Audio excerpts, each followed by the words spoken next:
ہم نماز پڑھتے ہیں، روزہ رکھتے ہیں، ہر عبادت کرتے ہیں، مگر غور نہیں کرتے ہیں کہ ہمیں اس کی حفاظت کیسے کرنی ہے۔ ہم نے اتنی ساری نیکیاں کی ہیں، جب ہم دولت کماتے ہیں تو اس کو سیونگ کرتے ہیں، اسے اچھی تجوری میں بند کرتے ہیں، مضبوط تالے میں بند کر کے رکھتے ہیں، اور ایسی جگہ، ایسی محفوظ جگہ رکھتے ہیں جہاں چور کا گمان بھی نہ ہو کہ وہ کوئی وہاں سے اسے چرا سکے یا اسے کوئی ڈاکہ ڈال سکے۔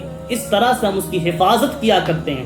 جو دنیا میں جو دولت کماتے ہیں محنت و مشقت سے، اور یہ دولت صرف دنیا تک ہی رہ جانے والی ہے، اس دولت کو صرف اور صرف ہم دنیا میں ہی استعمال کر سکتے ہیں، مگر وہ دولت جو نیکیوں جیسی دولت ہے، اس دولت کی کیا ہم کبھی حفاظت کر پاتے ہیں؟ ہم نے حفاظت کے لیے اس کے لیے ایک مضبوط تالے کا انتظام کیا ہے؟ کبھی نہیں کیا ہے۔ کرو تاکہ اس دولت کو ہم صرف دنیا میں استعمال نہیں کرنے والے ہیں۔ یہ نیکی والی جو دولت ہے، یہ دولت قیامت کے دن استعمال ہوگی، یعنی کہ دنیا سے جانے کے بعد استعمال ہوگی۔ تو جو دنیا سے جانے کے بعد ہمیں استعمال کرنا ہے، جہاں ہمیشہ ہماری استعمال ہے، وہ ہم اس کی حفاظت نہیں کرتے ہیں۔ جہاں ہمیں رہنے کا بھروسہ نہیں ہے، جہاں رہنے کی گارنٹی نہیں، ہم اس کی حفاظت میں صرف لگے ہوئے ہیں۔ تو کرو، نیکیوں کی بھی حفاظت کرو، اور ایسے اعمال سے بچو جس اعمال کی وجہ سے نیکیاں مٹا دی جاتی ہیں۔ ایک غریب شخص جو اپنی زندگی کی آدھی کمائی کا حصہ وہ اپنے ایک شاندار مکان بنانے میں صرف کر دیتا ہے، محنت و مشقت سے اپنے خون پسینے سے کما کر کے جس پیسے کو اس نے جمع کیا تھا ایک شاندار مکان بنانے کے لیے، مگر اس کے گھر میں رہنے سے پہلے ہی، گھر میں داخل ہونے سے پہلے ہی اس کے گھر میں آگ لگ جاتی ہے اور اس کا مکان جل کر کے خاک ہو جاتا ہے۔ جب وہ بندہ اپنی نگاہوں سے دیکھتا ہے اس مکان کو تو سینہ پیٹ پیٹ کر کے تڑپنے رکھتا ہے، کبھی اپنے سر کو دیوار پہ مارتا ہے تو کبھی اپنے محل کے خاک کو اڑتے ہوئے دیکھتا ہے تو وہ آہ آہ کر کر کے چیختا رہتا ہے، کہتا ہے واللہ یہ کیا ہو گیا میرے ساتھ۔ بتاؤ اس کے دل پہ کیا گزرتا ہوگا۔ اسی طرح ایک عبادت گزار بندہ، ایک تہجد گزار بندہ جو ساری رات عبادت کرتا ہے، ساری رات وہ اللہ کی یاد میں گزار دیتا ہے، ساری رات وہ مصلی پہ گزارتا ہے، اور ساری زندگی اس کے زبان پہ اللہ اللہ کا ورد رہتا ہے، مگر کل میدان محشر میں وہ اس طرح پیش کیا جائے گا جیسے اس نے کوئی نیکی کی ہی نہیں۔ تو بتاؤ اس کے دل پہ کیا گزرے گا۔ آج میں ذکر کرنے والا ہوں ایسے تین لوگوں کا جو عبادت تو کیا کرتے ہیں مگر ساری عبادات ان کے خسارے میں چلے جاتے ہیں، اور کوئی بھی عبادت اللہ کی بارگاہ میں قبول نہیں کی جاتی ہے، کوئی بھی نیکی اللہ کی بارگاہ میں قبول نہیں کی جاتی ہے۔ جس گناہ کی وجہ سے ان کی ساری نیکیاں برباد ہو جاتی ہیں، جو گناہ ساری نیکیوں کو مٹا دیتے ہیں، میں ایسے تین گناہ کا ذکر کرنے والا ہوں۔ چلو آج جانتے ہیں کہ وہ تین گناہ کون سے ہیں۔ حضرت ابو ہریرہ رضی اللہ تعالی عنہ روایت کرتے ہیں کہ سرور کائنات صلی اللہ تعالی علیہ وسلم نے ارشاد فرمایا کہ کل قیامت کے دن سب سے پہلے شہید کو بلایا جائے گا، اللہ اسے اپنی نعمتوں کو گنوائے گا۔ اللہ کہے گا کیا میں نے تمہیں آنکھوں میں روشنی نہیں عطا کی؟ کیا میں نے تمہارے بازوؤں میں طاقت عطا نہیں کی؟ کیا میں نے تمہارے پاؤں میں طاقت عطا نہیں کی؟ کیا میں نے تمہیں اتنی ساری نعمتوں سے نوازا نہیں؟ ان نعمتوں کو گنوائے گا، اور وہ شہید ہر نعمت کا اقرار کرے گا، ہاں یا اللہ تو نے مجھے اتنی ساری نعمتوں سے نوازا ہے۔ جب بندہ اقرار کر لے گا، وہ شہید ساری نعمتوں کا اقرار کر لے گا، تو اللہ پوچھے گا ٹھیک ہے تو میں نے تمہیں اتنی ساری نعمتوں سے نوازا، میں نے تمہیں بہادر بنایا، میں نے تمہیں طاقتور بنایا، تمہارے بازوؤں میں، تمہارے پاؤں میں قوت و طاقت بخشی، تو بتاؤ کہ تو نے اس کے شکرانہ کے لیے میرے لیے کیا کیا؟ ان نعمتوں کے بدلے میرے لیے تو نے کیا کیا؟ وہ شہید کہے گا یا اللہ میں نے تیری رضا کی خاطر میں، تیرے دین کے لیے میں ساری زندگی لڑتا رہا حتیٰ کہ میں شہید ہو گیا۔ اللہ فرمائے گا تو جھوٹا ہے، تو جھوٹ بول رہا ہے، تو نے میرے لیے تو جنگ کی ہی نہیں، تو میرے لیے تو شہید ہوا ہی نہیں ہے، تو ان لوگوں کے لیے جنگ کرتا تھا جو لوگ تجھے بہادر کہا کرتے تھے۔ تو یہ چاہتا تھا، تیرے دل کی یہ خواہش تھی کہ تو اللہ کے دین کی خاطر تو جنگ کرے اور لوگ تجھے بہادر کہے۔ میں نے تجھے بہادر کہلوا دیا، دنیا تجھے بہادر کہتی تھی۔ جاؤ، تو جو چاہتا تھا تجھے مل گیا ہے۔ فرشتوں کو حکم دے گا، جاؤ اسے جہنم میں گھسیٹ کر کے لیتے جاؤ، منہ کے بل اسے گھسیٹتے ہوئے جہنم میں لے جا کر کے دھکیل دیا جائے۔ پھر نبی علیہ السلام فرماتے ہیں کہ ایک عالم کو بلایا جائے گا جس نے ساری زندگی علم سیکھا اور لوگوں کو سکھانے میں اپنی زندگی کو صرف کر دیا۔ پہلے قرآن سیکھا، پھر لوگوں کو قرآن سکھایا، پڑھایا۔ ایسے عالم کو، ایسے قاری، ایسے حافظ کو بلایا جائے گا۔ رب اس کو ساری نعمتوں کو گنوائے گا، بندہ ساری نعمتوں کا اقرار کرے گا۔ پھر اللہ پوچھے گا کہ اے بندے ذرا بتا کہ تو نے اتنی ساری نعمتوں کو جب حاصل کیا، اس کے شکرانے کے لیے تو نے میرے لیے کیا کیا؟ وہ عالم، وہ حافظ، وہ قاری کہے گا کہ اللہ میں نے علم سیکھا اور لوگوں کو سکھایا ہے صرف اور صرف تیری رضا کی خاطر۔ یا اللہ میں نے تیری خاطر قرآن سیکھا، قرآن سکھایا، قرآن سنایا، قرآن پڑھا، میں نے تیری رضا کی خاطر مولا کیا ہے۔ اللہ کہے گا تو جھوٹا ہے، تو جھوٹ بول رہا ہے، تو نے میرے لیے کچھ بھی نہیں کیا۔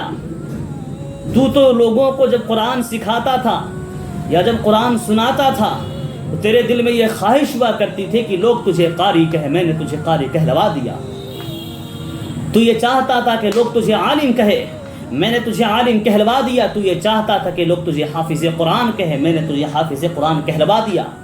تو جو چاہتا تھا، تجھے دنیا میں وہ سب کچھ مل چکا ہے، پھر تو یہاں کیا لینے آیا ہے؟ فرشتوں کو حکم دے گیا، فرشتوں جاؤ اسے لے جاؤ اور جہنم میں لے جا کر دھکیل دو۔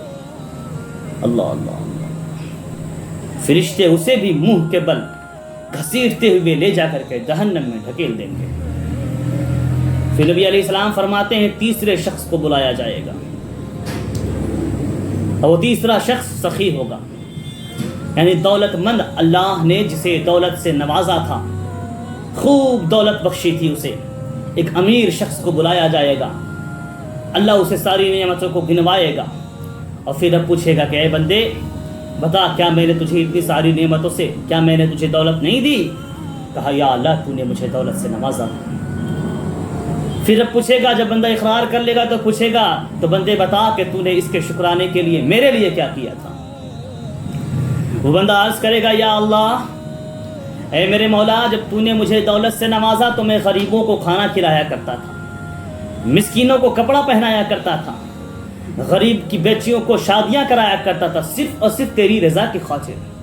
مولا کہے گا تو جھوٹ بولتا ہے، تو جھوٹا ہے، اس لیے کہ جب تو لوگوں کو کھانا کھلایا کرتا تھا، غریبوں میں کپڑے پہناتا تھا، ننگوں کو کپڑے پہناتا، غریبوں کو کھانا کھلاتا، بھوکوں کو کھانا کھلاتا تھا، تو غریب بچیوں کو شادی کراتا تھا، تو یہ چاہتا تھا، تیرے دل میں یہ خواہش تھی کہ دنیا تجھے سخی کہے، میں نے تجھے سخی کہلوا دیا۔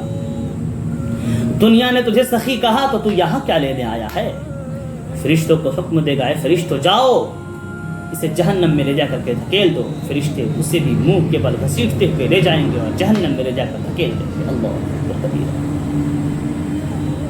یہ ریاکاری، یہ دکھاوا ایک ایسا گناہ ہے جو بندہ ساری زندگی وہ نیکیوں پہ نیکیاں کرتا جائے مگر ساری نیکیاں اس کی برباد ہو جائے گی۔ جب ایک شہید کا ایسا حال ہو سکتا ہے، ایک عالم، ایک حافظ قرآن، ایک قاری قرآن کا جب یہ حشر ہو سکتا ہے، ایک سخی کا جب یہ حشر ہو سکتا ہے، تو پھر ہم جیسے ناچیز کا کیا ہونے والا ہے؟ ذرا بتاؤ، ریاکاری سے دور ہو جاؤ۔ آج لوگ قربانی تو کرتے ہیں، وہ لاکھوں کا جانور خریدتے ہیں صرف اور صرف دنیا کو دکھانے کی خاطر۔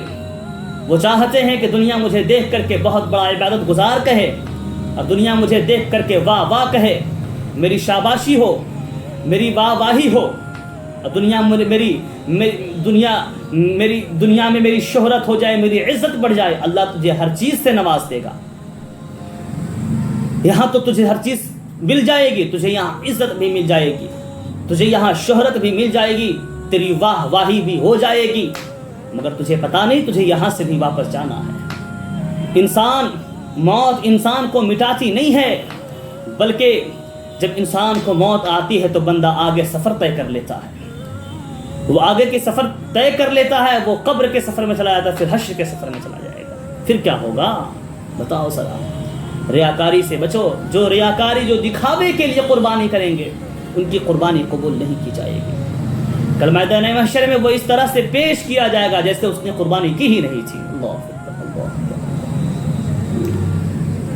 یہ ایک گناہ ہو گئے، اور ایک گناہ ایسا ہے جو اکثر انسانوں میں پایا جاتا ہے، اکثر انسانوں میں پایا جاتا ہے۔ وہ گناہ ہے کون سے؟ وہ دوسرا گناہ یہ ہے کہ بندہ کماتا تو ہے مگر اس کی تصدیق نہیں کرتا کہ میری کمائی جو ہو رہی ہے یہ حلال راستے سے ہو رہی ہے، حرام راستے سے ہو رہی ہے۔ اور کچھ بندے تو، افسوس کی بات ہے، کچھ بندے ایسے ہیں جو یہ جانتے ہیں کہ حرام کی کمائی ہے اور اسی حرام کی کمائی کا حصہ قربانی میں لگا دیا کرتے ہیں۔ بتاؤ، حرام کی کمائی حرام خوروں کے لیے نبی علیہ السلام نے ارشاد فرمایا کہ یہ لوگ ایسے ہیں کہ بندہ حج کرنے کے لیے جاتا ہے، پیدل نکل جائے، محنت و مشقت سے پہنچے گا، اس کے چہرے کے آثار نظر آئیں گے کہ بندہ بہت ہی محنت سے یہاں تک پہنچا ہے، مگر اس کا کپڑا بھی آلودہ ہوگا، اس کا بال بھی گرد و غبار سے لپٹا ہوا ہوگا، مگر اس کے حج کو قبول نہیں کیے جائیں گے، صرف اس وجہ سے کہ اس نے جس پیسے کو اپنے سفر میں خرچ کیا تھا، رب کی بارگاہ تک آنے میں خرچ کیا تھا، وہ پیسہ اس کے حرام کمائی کا حصہ تھا، اس وجہ سے۔ اب بتاؤ، کیا قربانی میں لوگ ایسا نہیں کرتے ہیں؟ وہ جو حصہ لیتے ہیں، بڑے جانور میں جو 7 حصہ ہوتا ہے، اب یہاں پہ غور کرنے والی بات یہ ہے کہ جو آپ حصہ لیتے ہیں تو وہاں تصدیق کرو کہ کون کون جو 7 لوگ ہیں، کیا ان کی کمائی کا حصہ حرام راستے سے آیا ہے کہ نہیں۔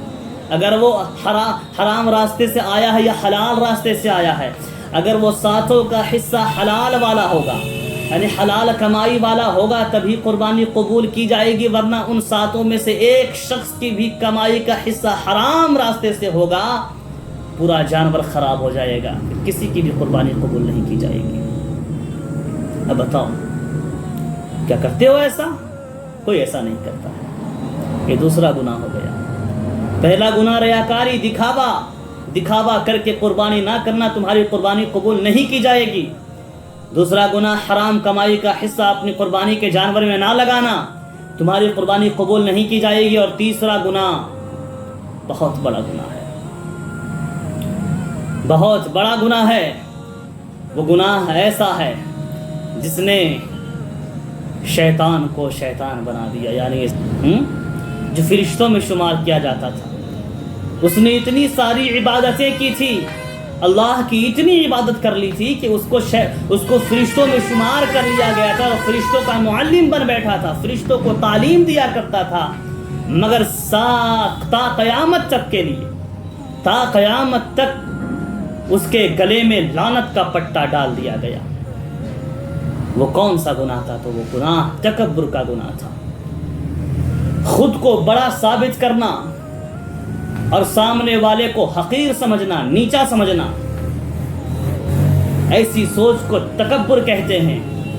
تو جس نے گھمنڈ کیا ہے، جس نے تکبر کیا ہے، اس کی ساری نیکیاں مٹا دی جائیں گی، اس کی کوئی بھی نیکی قبول نہیں کی جائے گی۔ کل میدان محشر میں وہ اس حالت میں پیش کیا جائے گا جیسے اس نے کوئی نیکی کی ہی نہیں۔